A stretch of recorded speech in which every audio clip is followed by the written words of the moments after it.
तो combination of resistance की बात करें अगर हम, तो कॉम्बिनेशन ऑफ रेजिस्टेंस हमने 10th में भी स्टडी किया है ना। उसी को हम बस उसी को थोड़ा सा एलेबोरेट करना है, उसी को समझना है और कुछ नहीं। तो कॉम्बिनेशन ऑफ रेजिस्टेंस से अगर हम बात करें तो दो टाइप के हमारे पास कॉम्बिनेशन होते हैं। फर्स्ट वन क्या हुआ आपका, सीरीज कॉम्बिनेशन, और सेकंड वन क्या होगा आपका, पैरेलल कॉम्बिनेशन, है ना। तो फर्स्ट हम अपना हेडिंग मेंशन कर देते हैं, सीरीज कॉम्बिनेशन। सीरीज कॉम्बिनेशन क्या होता है, सीरीज कॉम्बिनेशन सबसे पहले तो ये समझते हैं, क्योंकि अगर आपने ये वर्ड समझ लिए ना, series combination and parallel combination के, तो आधे से ज़्यादा न्यूमेरिकल्स की प्रॉब्लम खत्म। क्योंकि बच्चों को यही समझने में बहुत टाइम लग जाता है कि सीरीज में कैसे कनेक्टेड होते हैं और पैरेलल में कैसे कनेक्टेड होते हैं। तो सीरीज कॉम्बिनेशन क्या होता है, जैसे मान लो लेट सपोज आपके पास 3 रजिस्टर्स है, लेट से ये आपके पास 3 रजिस्टर्स हो गए,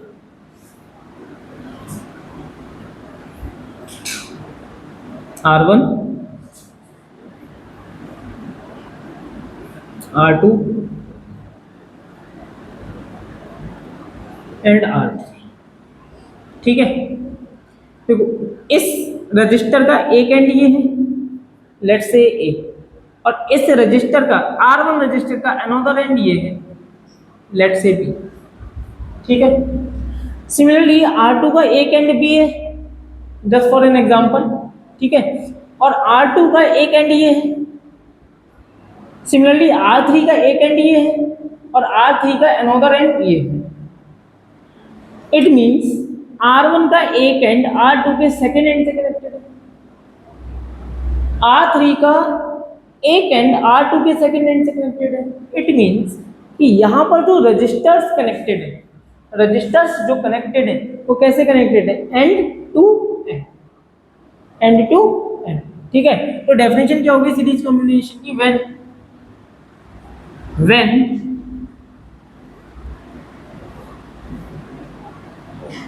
registers are connected end to end this combination, then when registers are connected end to end, then this combination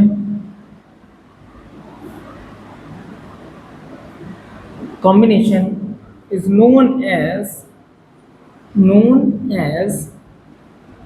series combination, clear, ठीक है। अब देखो समझो पहले यहाँ पर ये R1 R2 R3, R1 R2 R3 तीनों अलग अलग रजिस्टर्स, डिफरेंट रजिस्टर्स। मैंने इन तीनों रजिस्टर्स को क्या किया, एक बैटरी से कनेक्ट कर दिया है, पॉजिटिव एंड नेगेटिव, और अलॉन्ग विद प्लग की मीन्स एक स्विच आप एज्यूम कर सकते हैं, ठीक है। ये सारे के सारे कैसे कनेक्टेड है, सीरीज में कनेक्टेड है। क्यों, क्योंकि एंड टू एंड कनेक्टेड, एक रजिस्टर का दूसरे रजिस्टर के साथ एंड टू एंड कनेक्शन है, सेकंड रजिस्टर का थर्ड रजिस्टर के साथ एंड टू एंड कनेक्शन। अब यहाँ से इस बैटरी से जो करंट ड्रॉन होगी आई, है ना, वो R1 के पास भी कैसे फ्लो, कितनी होगी, आई करंट ही फ्लो हो रही होगी, I2 के पास भी आई करंट फ्लो हो रही होगी, I3 के पास भी आई करंट फ्लो हो रही है। जैसे फॉर एग्जांपल एक पाइप, ये एक पाइप हो गया, इसके साथ मैंने एक पाइप ये कनेक्ट कर दिया, इसके साथ एक पाइप मैंने और कनेक्ट कर दिया। अब जितना अमाउंट ऑफ वाटर इस क्रॉस सेक्शन एरिया से, इस एंड से पास आउट हो रहा होगा, at the end of this pipe same amount of water flow होकर आएगा, है ना। तो सिमिलरली यहाँ से जितना amount of electric current flow हो रहा है, जितना अमाउंट ऑफ इलेक्ट्रिक करंट यहाँ इस एंड से फ्लो हो रहा है, सेम अमाउंट यहाँ से पास आउट होगा, ठीक है। तो इसलिए सीरीज कॉम्बिनेशन में जो करंट फ्लो होती है अक्रॉस ईच रजिस्टर, वो क्या होती है आपकी, सी। पॉइंट समझ में आ गया, ठीक है। तो इन सीरीज कॉम्बिनेशन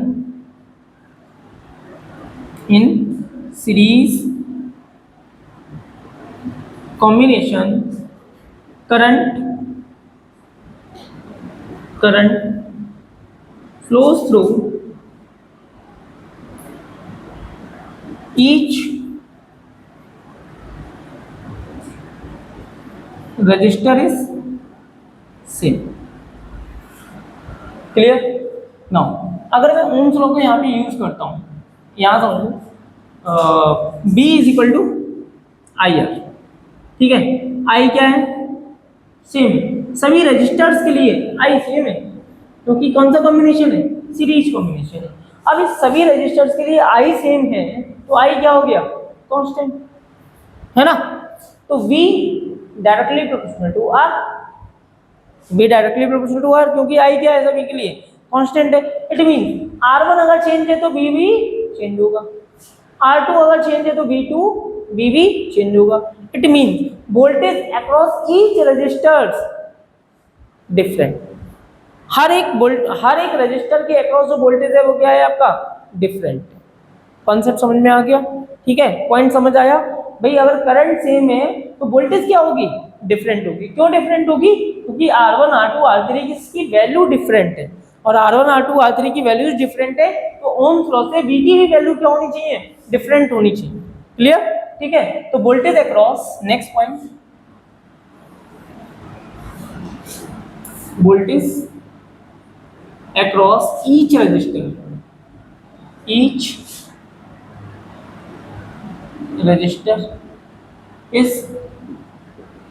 डिफरेंट, ठीक है, ईच रजिस्टर डिफरेंट। अगर R1 के अक्रॉस में वोल्टेज की बात करूं तो R1 के अक्रॉस वोल्टेज कितना है, V1 is equal to I into R1, diagram में ही समझा दे रहा हूं, ठीक है। R1 के अक्रॉस जो वोल्टेज है वो कितना होगा, V1 is equal to I into R1। R2 के थ्रू जो वोल्टेज है, R2 के अक्रॉस जो वोल्टेज है वो कितना हो जाएगा, V2 is equal to I into R2, है ना। इसके अक्रॉस जो वोल्टेज होगा वो कितना होगा, V3 is equal to I into R3। तो इट मीन्स टोटल वोल्टेज कितना हो गया, total voltage V is equal to V1 plus V2 plus V3, जितना आपने सप्लाइड किया है उतना ही वोल्टेज होना चाहिए, ठीक है। तो V is equal to V1 की वैल्यू क्या है, I R1 plus I R2 plus I R3, V is equal to I common ले लिया, क्या बचा, R1 plus R2 plus R3, ठीक है। अब यहाँ पर मैंने 3 रजिस्टर्स कनेक्ट कर रखे हैं जिसमें करंट I फ्लो हो रहा है और जिसमें मैंने वोल्टेज कितना सप्लाई किया है, लेट से V, ठीक है। अब इन 3 रजिस्टर्स की जगह मैं क्या कर सकता हूँ, एक इक्विवेलेंट सर्किट ड्रॉ कर सकता हूँ। इक्विवेलेंट सर्किट कैसे, इन 3 रजिस्टर्स की मैंने क्या लगा दिया, एक सिंगल रजिस्टर लगा दिया, ठीक है, सिंगल रजिस्टर, और इस रजिस्टर के थ्रू जितना करंट इन 3 रजिस्टर्स में फ्लो हो रहा था उतना ही करंट इस सिंगल रजिस्टर्स में फ्लो हो रहा है, आर इक्विवेलेंट, ठीक है। जितना वोल्टेज मैंने यहाँ सप्लाई किया था सेम वोल्टेज मैंने यहाँ सप्लाई किया था, सेम वोल्टेज मैंने यहाँ सप्लाई कर दिया, ठीक है। तो करंट कितना फ्लो हो रहा है, आई फ्लो हो रहा है, ठीक है। तो इट मींस इसका जो पोटेंशियल होगा, इसके अक्रॉस जो पोटेंशियल होगा वो कितना होगा, V equivalent is equal to I R equivalent. V equivalent को क्या लिख सकता हूँ, V is equal to I R equivalent, तो इट मींस V की वैल्यू मैं यहाँ पे प्लेस कर दूँ, I into R equivalent, it means I R1 plus R2 plus R3, I से I कैंसिल, तो R इक्विवेलेंट क्या हो जाएगा आपका, R1 plus R2 plus R3, ठीक है। ये हो गया सीरीज कॉम्बिनेशन का फॉर्मूला, आया समझ। अब इस सीरीज कॉम्बिनेशन में एक चीज ऑब्जर्व हो रही होगी आपको, जो कैपेसिटेंस में मैंने समझाया था। लेट सपोज एक रजिस्टर है आपका 5 ओम का, दूसरा रजिस्टर है 10 ओम का, तीसरा रजिस्टर है 15 ओम का, सबको ऐड करो जरा, कितना आएगा, 15 प्लस 5 20, 20 प्लस 10 30। क्या 30 जो इक्विवेलेंट रेजिस्टेंस है वो इंडिविजुअल रेजिस्टेंस से ज्यादा है ना। तो यानी कि जो इक्विवेलेंट रेजिस्टेंस होता है वो मैक्सिमम होता है, किससे, each individual resistance, each individual resistance. Next point हो गया हमारा, ठीक है, ये कंक्लूजन पॉइंट्स है, ठीक। equivalent in series combination, in series combination, in series combination, effective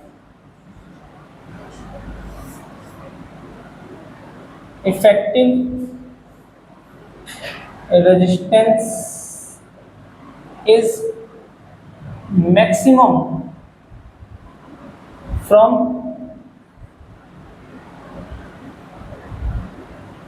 each individual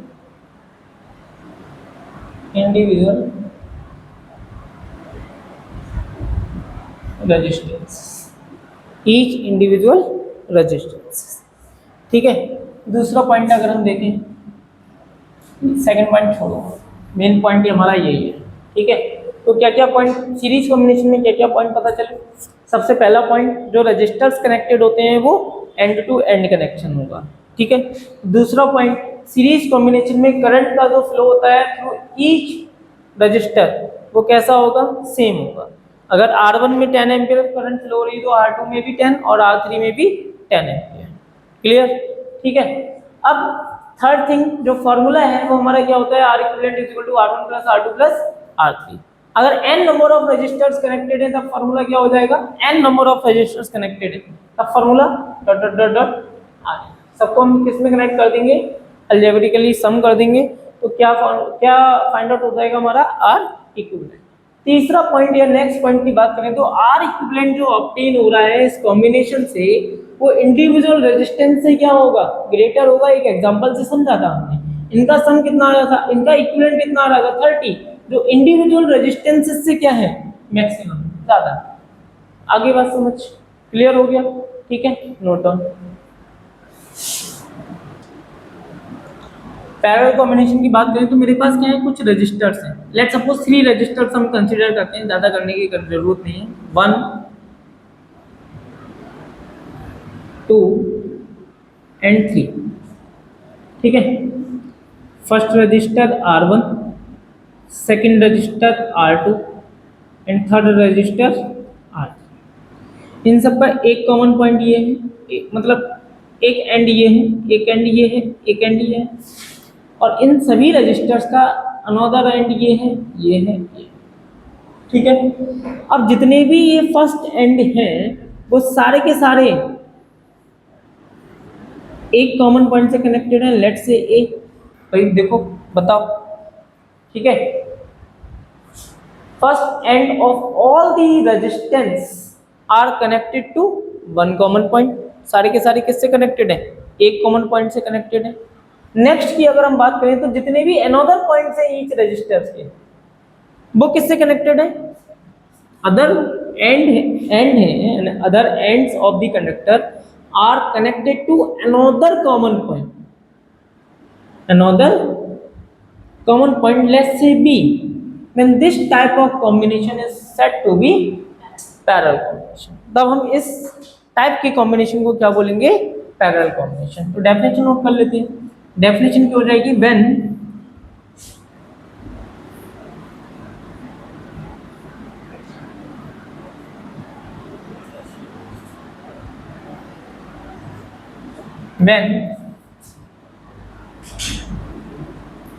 one end of each register are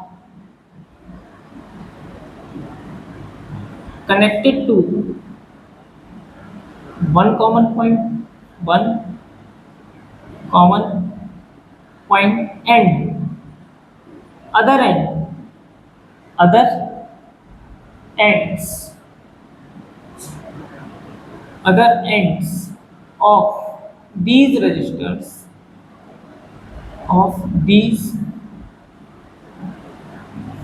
registers are connected to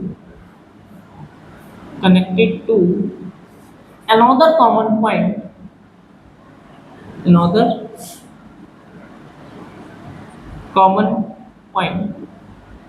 then this type of combination, this type of combination is said to be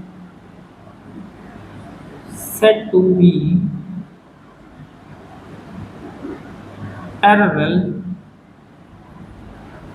combination. When this type of combination is said to be parallel combination. I think definition समझ आ गया होगा। ठीक है, अब ये जो battery है वो करंट को क्या कर रही है, ड्रॉ कर रही है। ठीक है, समझ लो, नोट बाद में कर लेना। ठीक है, टाइम मिलेगा आपको भर। ठीक है, तो यहाँ पर ये बैटरी करंट को ड्रॉ कर रही है। करंट यहाँ से बैटरी से फ्लो हो रहा है। जैसे ही करंट इस पॉइंट पे पहुंचा, इसको कितने रास्ते मिले, 3। ठीक है, तो ये जो करंट है वो 3 पास में क्या हो जाएगा, डिवाइड हो जाएगा। लेट्स सी इसमें कितना करंट गया, I1, इसमें I2 और इसमें I3। लेकिन जैसे ही ये इस एंड पे पहुंचा, ठीक है, अब करंट कितना होगा, देखो इसमें कितना था I1, इसमें कितना है I2, इसमें कितना है I3, और तीनों मिलाकर कहाँ जा रहे हैं, क्या बनाएंगे, I2 बनाएंगे।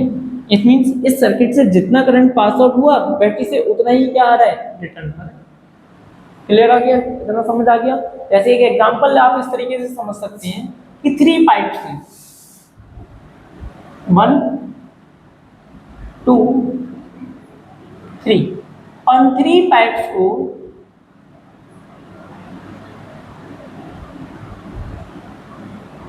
मैंने एक पाइप से कनेक्ट कर रखा है। ठीक है, तो जो वाटर फ्लो हो रहा है यहाँ से, वो कुछ वाटर यहाँ इस पाइप के थ्रू फ्लो होगा, कुछ वाटर इस पाइप के थ्रू होगा, कुछ वाटर इस पाइप के थ्रू होगा, और ये at the end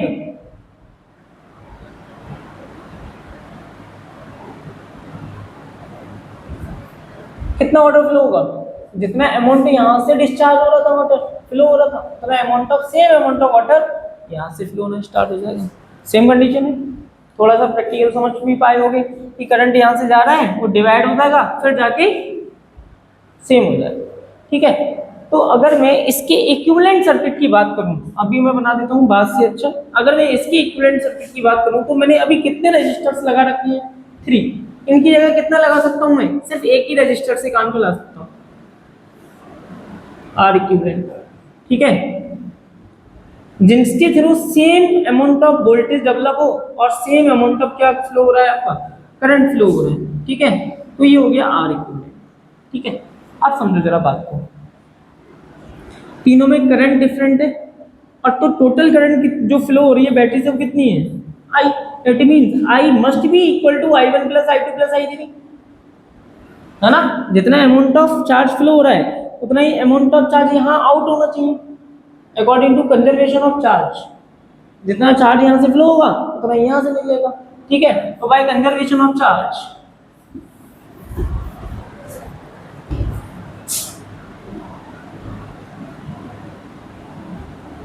by conservation of charge, I must be equal to I1 plus I2 plus I3। ठीक है, अब I1 को क्या लिख सकते हैं, देखो यहाँ पर फिर कौन फ्लो को यूज करते हैं, B is equal to IR। It means I is equal to B by R।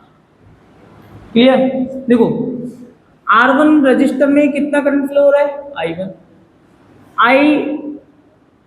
R2 register में कितना करंट फ्लो हो रहा है, I2।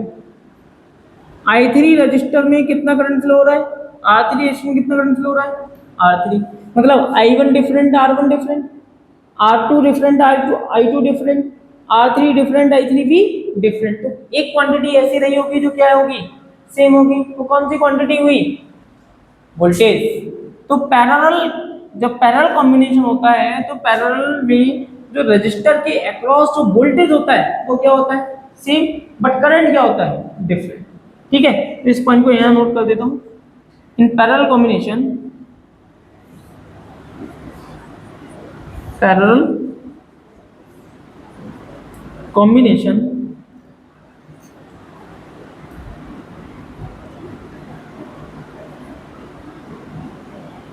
voltage across each resistor, each register is same but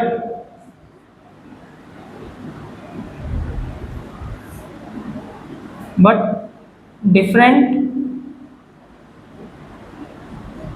amount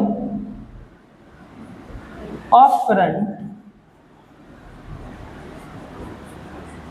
pass through different amount of current pass through each register her register के across different current flow हो रही है। It means आई को मैं क्या देखो यहाँ क्या ले सकता हूँ I is equal to B upon R equivalent. तो इट मीन्स आई क्या हुआ B upon R equivalent. I one कितना हुआ I one upon R one sorry B upon R one plus B upon R two plus B upon R three B common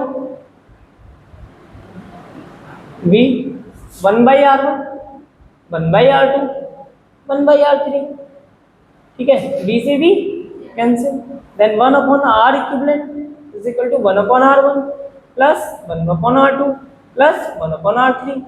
अगर n number of registers connected है if n number of register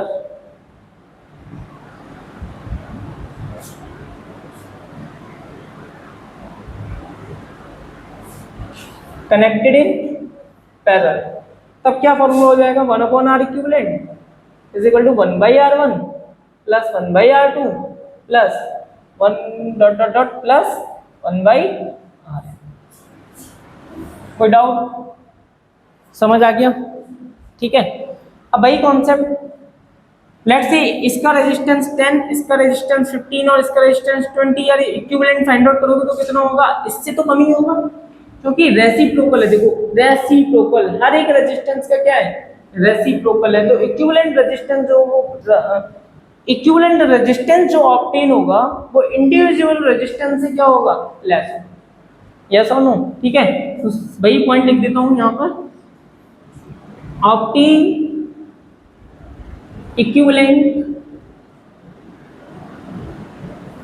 equivalent resistance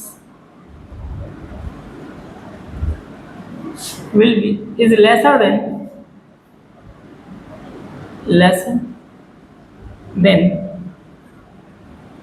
individual resistance connected in